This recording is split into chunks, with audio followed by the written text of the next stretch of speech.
Hello दोस्तों, नमस्कार। बात कर लेते हैं दिन भर की सारी बड़ी खबरों की, जहां सबसे पहले आपको बताएंगे अचानक बॉर्डर पर लाठी डंडे लेकर भिड़ गए भारत बांग्लादेश के किसान। मामला था बड़ा ही गंभीर। बताएंगे आखिर अचानक ऐसा क्या हुआ कि किसानों को आपस में भिड़ना पड़ गया। तो उधर आपको बताएंगे बांग्लादेशी जनरल की पाकिस्तान के रक्षा सचिव से बड़ी मुलाकात, दोनों तरफ से हुआ बड़ा वादा। भारत की बड़ी टेंशन तो वहीं पाकिस्तान में गिराई गई अहमदियों की ऐतिहासिक मस्जिद, पहले विदेश मंत्री ने कराया था निर्माण। क्या कानून नहीं मानता मुस्लिम तो वहीं ब्रिटिश संसद में गूंजा कश्मीरी पंडितों के नरसंहार का मुद्दा, सांसद ने पेश किया प्रस्ताव। सारी एक से एक बड़ी खबर बताने वाले हैं, बस आप वीडियो के लास्ट तक बने रहिएगा। और खबरों में आगे बढ़ने से पहले देश भारत का निरंतर समर्थन करते हैं तो इस वीडियो को लाइक करके, चैनल को सब्सक्राइब करके, बेल आइकन दबा के कमेंट में जय हिंद अवश्य कह दीजिएगा। तो बात कर लेते हैं पहली और सबसे बड़ी खबर की, जहां अचानक बॉर्डर पर लाठी डंडे लेकर भिड़ गए भारत बांग्लादेश के किसान। मामला था बड़ा ही गंभीर। जी हां, भारत बांग्लादेश सीमा पर शनिवार को सीमा सुरक्षा बल की सीमा चौकी के नजदीक दोनों देशों के किसानों के बीच कहासुनी के बाद हुई संक्षिप्त झड़प की वजह से तनाव पैदा हो गया। केंद्रीय अर्धसैनिक बल ने यह जानकारी दी। बल ने एक बयान में कहा कि बीएसएफ और उसके बांग्लादेशी समकक्ष बॉर्डर गार्ड बांग्लादेश यानी बीजीबी ने तत्काल हस्तक्षेप किया और जल्द ही स्थिति को नियंत्रित कर लिया। बीएसएफ के मुताबिक ये घटना पूर्वाह्न करीब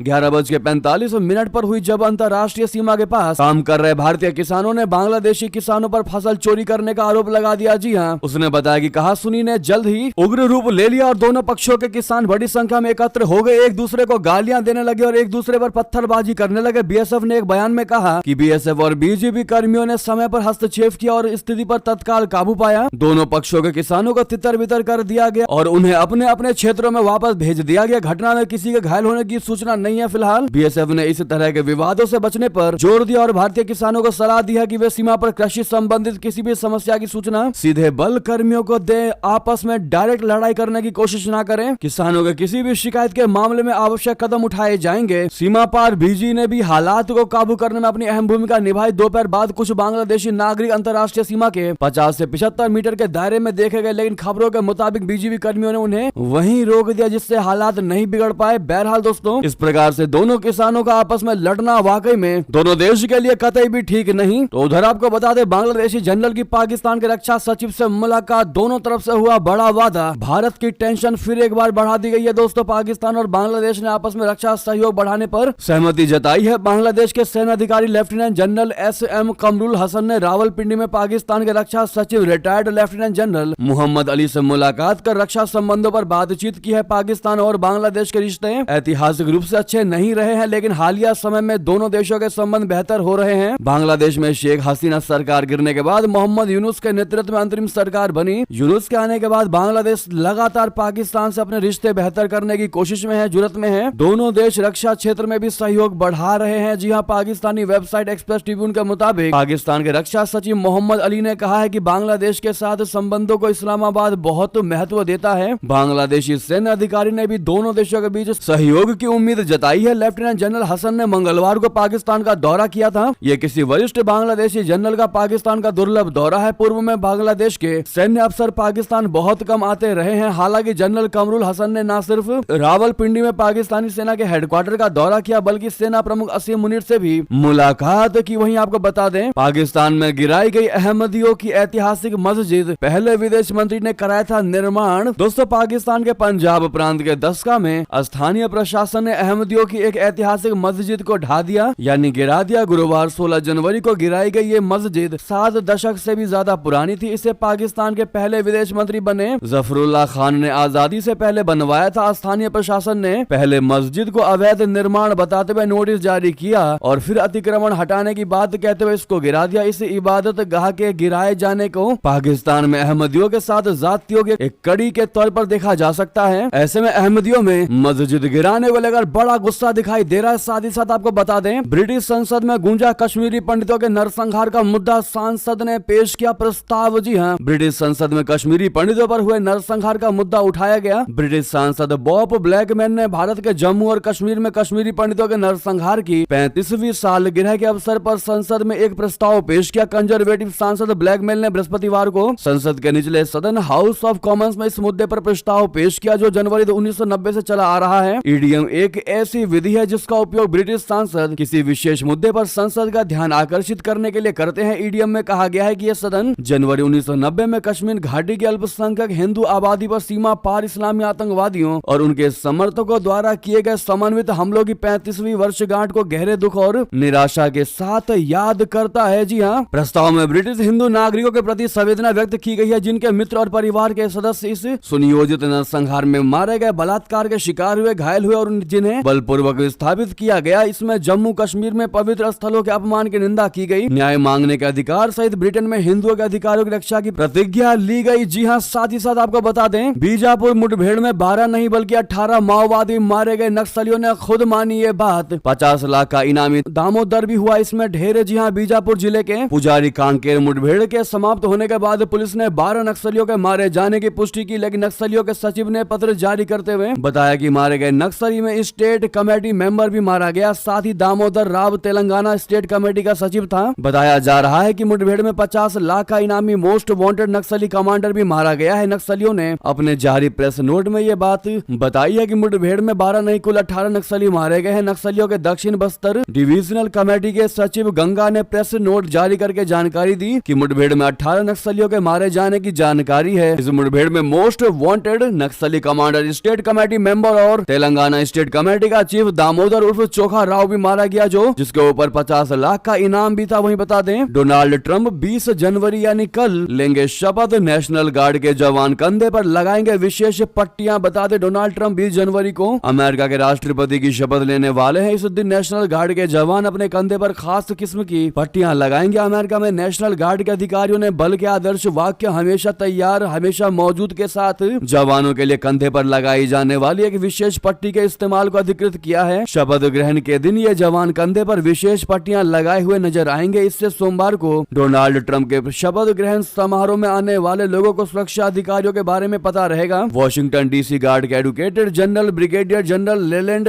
ब्लैंचर्ड द्वितीय ने कहा कि इसका उद्देश्य यह सुनिश्चित करना है कि यह पहचानना आसान हो कि नेशनल गार्ड से कौन कौन से हिस्सा ले रहा है। 4 साल पहले नस्लीय विरोध प्रदर्शनों और 6 जनवरी की हिंसा के दौरान नेशनल गार्ड के कर्मी और कानून लागू करने वाली एजेंसियों के अधिकारी वॉशिंगटन में तैनात थे, जो छन्न वेश और मिलते जुलते हेलमेट के कारण पुलिस कर्मियों और सैनिकों के बीच फर्क करना लगभग असंभव हो गया था। जी हाँ, 7800 के करीब गार्ड सैनिक ड्यूटी पर रहेंगे। ऐसे में अपने जयशंकर जी समेत दिग्गज मेहमान शपथ के साक्षी बनने वाले हैं। अमेरिका में पारा जो है वो माइनस तक पहुंच गया, -11 पहुंच गया। ट्रंप ने कहा है कि गर्म कपड़े पहन कर ही आए। जी हाँ, जैसा कि हमने आपको पहले भी बताया था दोस्तों, अमेरिका में इस भीषण ठंड व बर्फबारी के मद्देनजर 40 वर्षों में पहली बार शपथ ग्रहण समारोह को खुले स्थान के बजाय कैपिटल रोटुंडा में बंद जगह पर कराने का फैसला लिया गया है। शपथ ग्रहण समारोह से जुड़ी समिति ने बताया कि डोनाल्ड ट्रंप शपथ ग्रहण समारोह के लिए स्थानीय समय अनुसार शनिवार को वॉशिंगटन पहुंचे। इस समारोह में भारत से विदेश मंत्री डॉक्टर जयशंकर समेत कई विदेशी मेहमान शामिल होंगे। फिल्म, मनोरंजन और संगीत जगत के सितारों की महफिल भी सजेगी। जी हाँ, तो उधर दोस्तों एंटनी ब्लिंकन को रिपोर्टर ने कहा अपराधी तो सिक्योरिटी ने पत्रकार को प्रेस कॉन्फ्रेंस से खींचकर बाहर निकाला। जी हाँ, अमेरिका के विदेश मंत्री एंटनी ब्लिंकन के कार्यकाल के आखिरी दिन अच्छे दिन नहीं रहे। खास तौर पर पिछले 48 घंटे ब्लिंकन के लिए काफी मुश्किल भरे रहे। ब्लिंकन गाजा में इजरायल हमास युद्ध के दौरान लिए गए अपने विवादास्पद फैसलों को लेकर आलोचना का सामना कर रहे हैं। दरअसल अमेरिका के विदेश मंत्री के तौर पर एंटनी ब्लिंकन अपनी आखिरी प्रेस कॉन्फ्रेंस को संबोधित कर रहे थे, जो उनके लिए एक बुरा सपना बन गया। उन्हें जिस तरह की विदाई की उम्मीद थी वो उनसे कोसों दूर रही, क्योंकि उन्हें गाजा युद्ध को कवर करने वाले 2 पत्रकारों की कड़ी आलोचना का सामना करना पड़ा। उधर आपको बता दें, पाकिस्तान ने लॉन्च किया अपना पहला सैटेलाइट। सोशल मीडिया पर उड़ रहा खूब मजाक, आखिर क्यों बता दें। पाकिस्तान ने शुक्रवार को चीन के जिकवान सैटेलाइट लॉन्च सेंटर से अपनी पहली स्वदेशी इलेक्ट्रो ऑप्टिकल यानी ईओ फर्स्ट सैटेलाइट लॉन्च की। इसको लेकर प्रधानमंत्री शहबाज शरीफ ने सोशल मीडिया पर अपनी खुशी जाहिर की। उन्होंने इसे देश के लिए गर्व का क्षण बताया। प्रधानमंत्री शहबाज शरीफ ने सोशल मीडिया प्लेटफॉर्म एक्स पर सैटेलाइट की तस्वीर साझा करते हुए लिखा कि ऊंची उड़ान भरते हुए देश के लिए गर्व का लम्हा, जब पाकिस्तान ने चीन के जिकवान सैटेलाइट लॉन्च सेंटर में अपनी पहली स्वदेशी इलेक्ट्रो ऑप्टिकल फर्स्ट सैटेलाइट को फख्र के साथ लॉन्च किया। उन्होंने आगे कहा कि यह सैटेलाइट अंतरिक्ष विज्ञान और प्रौद्योगिकी में पाकिस्तान की बढ़ती क्षमताओं को दर्शाता है। शरीफ ने सैटेलाइट को विकसित करने वाली संस्था सुपार को यानी space and upper atmosphere research commission और उसके वैज्ञानिकों को उसकी कड़ी मेहनत के लिए बधाई दी। ऐसे में पाकिस्तान सरकार ने इसे गर्व का क्षण बताया, तो वहीं सोशल मीडिया पर लोगों ने इसकी आलोचना और मजाक किया। कुछ लोगों का मानना है कि सैटेलाइट की डिजाइन और इसके लॉन्च के पीछे चीन की मदद, चीन का हाथ है। पाकिस्तान की स्वदेशी क्षमता को लेकर सवाल खड़े करती है। हालांकि जैसे ही प्रधानमंत्री ने ये पोस्ट की, नेटिजन्स ने सैटेलाइट के डिजाइन और पाकिस्तान की उपलब्धि का मजाक उड़ाना शुरू कर दिया। लोग इसे पानी की टंकी, फर्श साफ करने के सॉल्यूशन की बोतल और अन्य अजीबोगरीब चीजों से तुलना करने लगे। जैसा कि हम आपको स्क्रीन पर दिखा रहे, कोई पैराशूट की बोतल से इसको कंपेयर करने लगा, जबकि चाइना का पूरा इसमें मदद है। उसके बावजूद भी इसका श्रेय शहबाज शरीफ पाकिस्तानी वैज्ञानिकों को देने की कोशिश कर रहे हैं। तो वहीं आपको बता दें, IMF ने गिराई पाकिस्तान की रेटिंग, गले तक कर्ज, फटे हाल अर्थव्यवस्था। भारत से कितना पीछे है ये भारत का पड़ोसी, बता दे। गले तक कर्ज में डूबे पाकिस्तान की आर्थिक स्थिति किसी से छिपी नहीं है। भारत के साथ आजाद हुए पाकिस्तान को 75 साल से भी अधिक हो गए हैं, लेकिन वो अपना गुजारा करने के लिए दूसरे देशों पर निर्भर है। पाकिस्तान आए दिनों अपने अजीज दोस्त चीन या फिर सऊदी अरब से कर्ज मांगता फिरता है। वहीं अंतर्राष्ट्रीय मुद्रा कोष के सामने पाकिस्तान अक्सर अपना भीख का कटोरा फैलाए हुए रहता है। पाकिस्तान की इस दयनीय स्थिति को देखते हुए IMF ने उसकी आर्थिक वृद्धि दर घटाकर 3% कर दिया है। पहले यह अनुमान 3.5% था। वहीं IMF ने भारत की आर्थिक वृद्धि दर 6.5% आंकी है। भारत और पाकिस्तान की आर्थिक स्थिति की तुलना करें तो यह स्पष्ट होता है कि भारत अपनी मजबूत आर्थिक वृद्धि के साथ वैश्विक मंच पर एक प्रमुख खिलाड़ी है, जबकि पाकिस्तान आर्थिक चुनौतियों से जूझता हुआ भारत से काफी पीछे दिखाई दे रहा है। IMF और विश्व बैंक दोनों ने भारत की आर्थिक वृद्धि को लेकर सकारात्मक दृष्टिकोण प्रस्तुत किया है। IMF ने 2025 और 2026 के लिए भारत की GDP वृद्धि दर 6.5% रहने की उम्मीद जताई है, जबकि विश्व बैंक ने इसे 6.7% तक बढ़ा दिया है। यह वृद्धि दर भारत को विश्व की सबसे तेजी से बढ़ती बड़ी अर्थव्यवस्थाओं में शामिल हो गया है। जी हाँ, तो वहीं दूसरी ओर पाकिस्तान की आर्थिक स्थिति IMF और एशियन डेवलपमेंट बैंक दोनों के अनुसार चिंताजनक है। IMF ने पाकिस्तान की 2025 की GDP वृद्धि दर को घटाकर 3% कर दिया है, जो पहले 3.5 के लगभग यानी 3.2% की अनुमानित थी। 2026 में भी पाकिस्तान की GDP वृद्धि दर 4% रहने की उम्मीद है, यानी बड़ा ही खस्ता हाल है पाकिस्तान का। तो वहीं आपको बता दें, इजराइल हमास के बीच सीज फायर डील पर संकट के बादल, बंधकों की रिहाई में अब भी कई पेच। जी हां, नेतन्याहू ने कर दिया बहुत बड़ा इशारा। दोस्तों, इजराइल हमास जंग के 15 महीने बीतने के बाद 42 दिवसीय सीज फायर को लेकर सारी प्रक्रियाएं पूरी हो चुकी हैं। पूरी दुनिया की निगाहें इजराइल और हमास के बीच हुए इस करार पर है कि दोनों एक दूसरे के नागरिकों को रिहा करेगा। समझौते के तहत इस समझौते के पहले चरण में 42 दिन का सीज फायर होगा। इसकी शुरुआत रविवार की सुबह को होगी। इस समझौते की शर्तें हैं कि हमास की ओर से 32 बंधकों की रिहाई की जाएगी, जिन्हें 7 अक्टूबर 2023 के हमले के दौरान अगवा कर लिया गया था। दूसरी ओर इजराइल भी 737 फलस्तीनी कैदियों को रिहा करेगा। हालांकि इस डील के सभी औपचारिकताओं को पूरा कर लिया गया है, लेकिन डील पर संकट के बादल अब भी मंडरा रहे हैं। युद्ध विराम समझौते के प्रभावी होने से कुछ घंटे पहले प्रधानमंत्री बेंजामिन नेतन्याहू ने कहा कि इजराइल को अभी भी उन बंधकों के नामों की सूची नहीं मिली है जिन्हें हमास रिहा करने वाला है, जिससे समझौता रुक सकता है। वहीं आपको बता दें, साउथ कोरिया का अपदस्थ राष्ट्रपति यून सुक येओल की औपचारिक गिरफ्तारी का आदेश महाभियोग विवाद के बीच अदालत से तगड़ा झटका। जी हां, दक्षिण कोरिया के अपदस्थ राष्ट्रपति यून सुक येओल को महाभियोग विवाद के बीच रविवार को औपचारिक रूप से गिरफ्तार कर लिया गया। मार्शल लॉ लागू करने के मामले में बुधवार को यून के आवास पर कानून प्रवर्तन एजेंसी ने व्यापक अभियान चलाकर उन्हें गिरफ्तार किया था। इसके बाद उन्हें शनिवार को सियोल की एक अदालत में पेश किया गया। मीडिया रिपोर्ट्स के मुताबिक उन्हें उन्हीं के घर पर गिरफ्तार कर लिया गया। सियोल की अदालत ने सबूतों से छेड़छाड़ की आशंका के कारण उनकी गिरफ्तारी की अनुमति दी। उन पर दिसंबर में किए गए उनके कार्यों के लिए विद्रोह का आरोप लगाया गया। खबर है कि जब तक जांच जारी रहेगी तब तक उन्हें लंबी अवधि के लिए हिरासत में रखा जा सकता है। वहीं बता दें, ईरान के सुप्रीम कोर्ट में तड़ातड़ बरसी गोलियां, अंदर घुसकर 2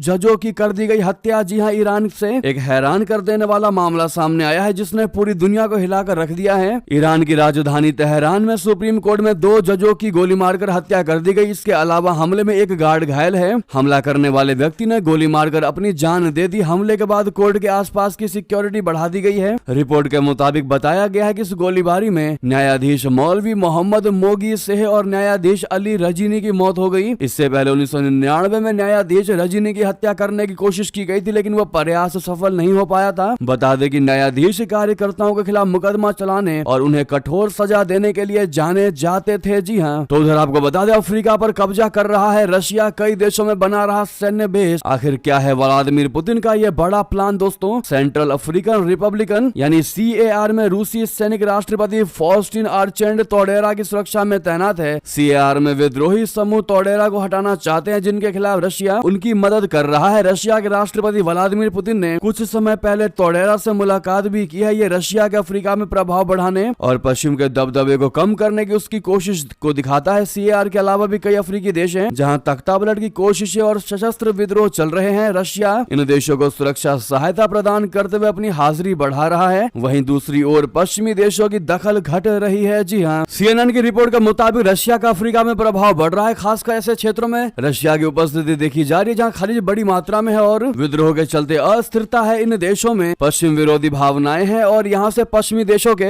सैनिकों की वापसी हो रही है। आइवरी कोस्ट और चाड ने हाल ही में नाइजर, माली और बुर्किना फासो की तरफ फ्रांस और पश्चिमी सेनाओं से वापस जाने की मांग की है। ये देश सुरक्षा सहायता के लिए रशिया की ओर रुख कर रहे हैं। साथ ही साथ आपको बता दें, डेनमार्क पहुंचे खतरनाक लड़ाकू विमान F-35। ग्रीनलैंड में बड़ी तैनाती की तैयारी, ट्रंप की धमकी का बड़ा असर। जी हां, डेनमार्क ने ग्रीनलैंड पर बढ़ते तनाव के बीच 3 और F-35 लाइटनिंग सेकंड लड़ाकू विमान हासिल किए हैं। ये विमान 12 जनवरी को अमेरिका से डेनमार्क के स्क्रीड स्ट्रिप एयरबेस पर पहुंचे हैं। आर्कटिक में बढ़ती भू राजनीतिक प्रतिस्पर्धा के बीच ग्रीनलैंड इन लड़ाकू विमानों को ग्रीनलैंड में तैनात कर सकता है। अमेरिका के नवनिर्वाचित राष्ट्रपति डोनाल्ड ट्रंप की ओर से ग्रीनलैंड पर नियंत्रण की बात कहे जाने के बाद डेनमार्क अपनी सैन्य उपस्थिति बढ़ाने की कोशिश कर रहा है। ग्रीनलैंड एक स्वतंत्र राष्ट्र नहीं है बल्कि डेनमार्क का स्वायत्त क्षेत्र है। ऐसे में ग्रीनलैंड की सुरक्षा का जिम्मा डेनमार्क का है। तो दोस्तों, उधर आपको बता दें, नाइजीरिया में गैसोलीन टैंकर में जबरदस्त विस्फोट जिसमें 70 लोगों की अब तक मौत की बड़ी खबर। जी हां, नाइजीरिया के उत्तर मध्य हिस्से में एक गैसोलीन टैंकर में विस्फोट होने से कम 70 लोगों की मौत हो गई। देश की आपातकालीन प्रतिक्रिया एजेंसी ने यह जानकारी दी। एजेंसी के मुताबिक यह विस्फोट शनिवार तड़के नाइजर प्रांत के सुलेजा क्षेत्र के पास हुआ, जब कुछ लोग जनरेटर का उपयोग करके एक टैंकर से दूसरे ट्रक में गैसोलीन स्थानांतरित करने का प्रयास कर रहे थे। वहीं आपको बता दें, बांग्लादेश में इस्लाम राष्ट्रीय धर्म और संविधान में धर्मनिरपेक्षता का सिद्धांत आखिर क्या है, इसके मायने। दरअसल बांग्लादेश में धर्मनिरपेक्षता और समाजवाद को संविधान की प्रस्तावना से हटाने के प्रस्ताव पर बवाल मचा हुआ है। इसकी वजह संविधान सुधार आयोग की सिफारिश है। इस आयोग को शेख हसीना के प्रधानमंत्री पद से हटने के बाद सत्ता संभालने वाले मोहम्मद यूनुस ने बनाया था। आयोग ने अपनी रिपोर्ट में धर्मनिरपेक्षता और समाजवाद को संविधान से हटाने का प्रस्ताव रखा है। धर्मनिरपेक्षता और समाजवाद बांग्लादेशी संविधान में निहित 4 सिद्धांतों में से है। ऐसे में इस पर वामपंथी और समाजवादी दलों ने तीखी प्रतिक्रिया दी है। दोस्तों, वहीं इसने एक नए सवाल को भी जन्म दे दिया है। नया सवाल यह है कि जब बांग्लादेश का राष्ट्रीय धर्म इस्लाम है तो फिर संविधान में धर्मनिरपेक्षता का क्या मतलब रह जाता है। जी हाँ दोस्तों, आपने अभी तक वीडियो को लाइक नहीं किया तो जरूर लाइक करिएगा। अगर आप भी हमारी खबरों को पसंद करते हैं तो जरूर कमेंट में बताइएगा। साथ ही साथ अगली खबर बताते हैं, मोरक्को में 30 लाख कुत्तों को दी जाएगी एक साथ सजाए मौत, वजह जानकर रह जाएंगे हैरान। जी हाँ, साल 2030 में मोरक्को, स्पेन और पुर्तगाल के साथ मिलकर फीफा वर्ल्ड कप की मेजबानी करने वाला है, जिसको लेकर मोरक्को ने एक ऐसी घोषणा कर दिया कि दुनिया भर में उसकी आलोचना होने लगी। दरअसल फीफा वर्ल्ड कप के दौरान देश में पर्यटन को बढ़ावा देने के लिए मोरक्को ने 30 लाख आवारा कुत्तों को मारने की योजना की घोषणा की है। लेकिन मोरक्को की इस योजना का अब दुनिया भर के पशु कल्याण संगठनों और कार्यकर्ताओं ने आलोचना की है। डेली मेल की रिपोर्ट के मुताबिक मोरक्को के अधिकारी देश में बढ़ रहे आवारा कुत्तों की आबादी से निपटने के लिए इस तरह की अमानवीय और अवैध तरीकों को अपनाने की योजना बना रहे हैं। इस योजना के तहत कुत्तों को सबसे खतरनाक जहर स्ट्राइकिन देना, सार्वजनिक जगहों पर कुत्तों को गोली मारना और फावड़ों से पीट पीट कर मारने के तरीके शामिल है। वाकई में दोस्तों, इससे बड़ी निर्मम हत्या करना, या फिर एक तरीके से आप कह सकते हैं कि कुत्तों की या किसी भी जीव की हत्या करना सबसे बड़ा पाप है और ऐसा नहीं करना चाहिए, क्योंकि जीवन जीने का सभी को अधिकार है। हाँ, उपाय आप अलग कर सकते हैं, दूसरा तरीका अपना सकते हैं इनको दूर करने का, लेकिन मारना कहीं से कहीं तक उचित नहीं है। आपकी क्या है इस पर राय दोस्तों, बताना बिल्कुल मत भूलिएगा। तो वहीं आपको बता दें, आखिर कांग्रेस ने ऐसा क्या कर दिया कि बीजेपी ने मान लिया हिंदुओं के खिलाफ जंग ऐलान। दोस्तों, भाजपा ने कांग्रेस के जरिए पूजा स्थल यानी विशेष प्रावधान अधिनियम के समर्थन में सुप्रीम कोर्ट जाने को हिंदुओं के खिलाफ खुले युद्ध का ऐलान करार दिया है। साथ ही कहा है कि पार्टी अब नई मुस्लिम लीग बन गई है। भाजपा के IT विभाग के प्रमुख